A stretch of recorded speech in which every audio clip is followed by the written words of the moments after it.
මීගමුව බන්ධනාගාරයේ නොදුටු ඇතුළාන්තය ලේවැගිරුණු ගැටුම පිටුපස ඇති සැබෑ රහස සහ එහි බියකරු ප්‍රතිඵලය ගැනයි.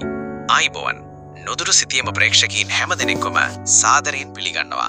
තාප්ප 4කට බෙදිවුණු සන්නද්ධ නිලධාරීන්ගේ සෙවණෙලි යට තියෙන ලෝකය හැමදාමත් අපිට රහසක්.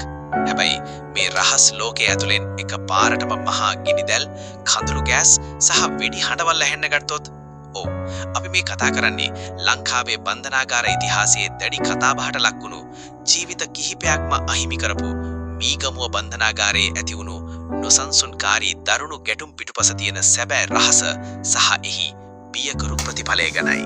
පිටතට පේන නිහඬ තාප්පවලින් වැසුණු මීගමුව බන්ධනාගාරය ඇතුලේ මෙවැනි දරුණු ලේවැගිරීම් සහ ගැටුම් ඇතිවීමට බලපාපු ප්‍රධානතම හේතු සාධක සහ අහිමි වූ ජීවිත පිළිබඳ තොරතුරු අපේ නොදුටු සිතියම තුලින් අද අපි දිගහරිනවා. මීගමුව බන්ධනාගාර ගැටුමට මුල් වූ ප්‍රධාන හේතු 1. ඉවසීමේ සීමාව ඉක්මවා යාම. අධික තදබදය. ඕනෑම බන්ධනාගාරයක ගැටුමකට මුල්වන ප්‍රධානතම වෙඩිබේද ගබඩාව වෙන්නේ මේ අධික තදබදයයි.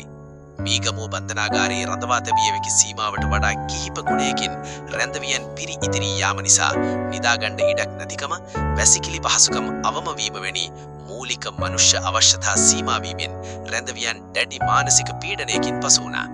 2. සුදු කුඩු සහ ජංගම දුරකථන. ජාවරම් මැඩලීමේ මෙහෙරියුම්. මීගමුව බන්ධනාගාරය කියන්නේ ජංගම දුරකථන, මත්ද්‍රව්‍ය සහ විවිධ නීති විරෝධී ද්‍රව්‍ය අතුලට යන බවට දැඩිව චෝදනා එල්ල වුණු තැනක්. බන්ධනාගාර බලධාරීන් හෝ විශේෂ කාර්ය බලකාය විසින් එකපාරටම ක්‍රියාත්මක කරන හදිස්සි වැටලීම් වලදී තමන් සතු sannivedana උපකරණ සහ මත්ද්‍රව්‍ය අත්අඩංගුවට ගන්නවාට එරෙහිව බන්ධනාගාරගතව ඉන්න ප්‍රබල කුඩු ජාවරම් කරුවන් සහ පාතාල සමාජිකයින් අනෙක් රැඳවියන්ව පොළඹවලා නිලධාරීන්ට එරෙහිව කැරලි ගසන්න පෙළඹුවා. 3. වසංගත බය සහ සෞඛ්‍යාරක්ෂිත ගැටලු. COVID-19 සන්ධිස්ථානය. මීගමුව අලු ලංකාවේ බන්ධනාගාර රසයක දරුණුතම ගැටුම් මෙතිවන්නට මෑත ඉතිහාසයේ බලපෑවේ COVID-19 වසංගත තත්ත්වයයි. බන්ධනාගාරයේ ඇතුලේ වෛරස් රෝග පැතිරෙද්දී තමන්ගේ ජීවිත අනතුරේ වැටිලා තියෙනවා කියන බය රැඳවියන් තුල ඇති වුණා. තමන්ව අපමත නිදහස් කරන ලෙස හෝ වෙනත් ආරක්ෂිත ස්ථානවලට මාරු කරන ලෙස ඉල්ලීම් කරපු උද්ඝෝෂණ පාලනයෙන් ගිලිහි ගිය අවසානයේ දරුණු ගැටුම් දක්වා පරිවර්තනය වුණා.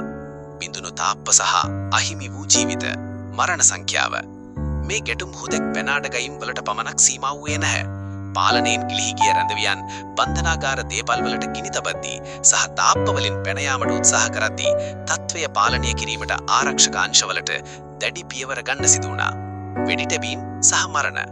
මීගමුව සහ ඒ ආශ්‍රිතව විවිධ කාලවලදී ඇතිවුණු බන්ධනාගාර නුසන්සුන්තාලවලදී තත්ත්වය පාලනය කිරීමට ආරක්ෂක අංශ සිදු කළ වෙඩි තැබීම් සහ රැඳවියන් අතර ඇතිවුණු දරුණු ගැටුම් හේතුවෙන් රැඳවියන් කිහිප දෙනෙකුටම ජීවිත අහිමි වුණා. විශේෂයෙන්ම බන්ධනාගාර ඉතිහාසයේ වාර්තා වන ඇතැම් දරුණු කැරලිවලදී රැඳවියන් එකට එක ආකාරයට මරණයට පත් වූ අවස්ථා මීගමුව ආශ්‍රිතව සිදුවීම් වලින් වාර්තා වෙනවා. ඒ වගේම තවත් විශාල පිරිසක් රැඳවියන් බන්ධනාගාර නිලධාරීන්ට ඇතුළත් වන බරපතල තුවන ලබා රෝහල්ගත වීමට සිදු වුණා. නොදුටු සත්‍ය.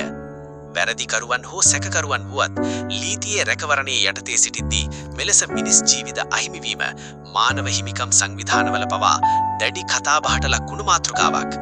අවසාන විග්‍රහය. මීගමුව බන්ධනාගාරයේ සිදුවන ගැටුම් සහ මේ ලේවැගිරීම් කියන්නේ හුදෙක් රැඳවියන් පිරිසක් එකතු වෙලා කරන කලහකාරී වැඩක් විතරක් නෙමෙයි.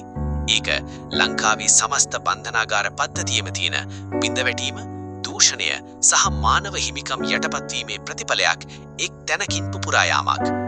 නොපෙනෙන තාප්පවලින් වැසුණු සමාජයෙන් කෝන්මුණු මිනිස්සු ජීවත්වන මේ අපූරු ලෝකයේ තවත් මෙවැනි නොදුටු පෙති සොයා යන්න අපේ නොදුටු සිතියම YouTube නාලිකාව subscribe කරලා එකතු වෙන්න. ඔබේ අදහසත් පහලින් කමෙන්ට් කරන්න. ස්තුතියි.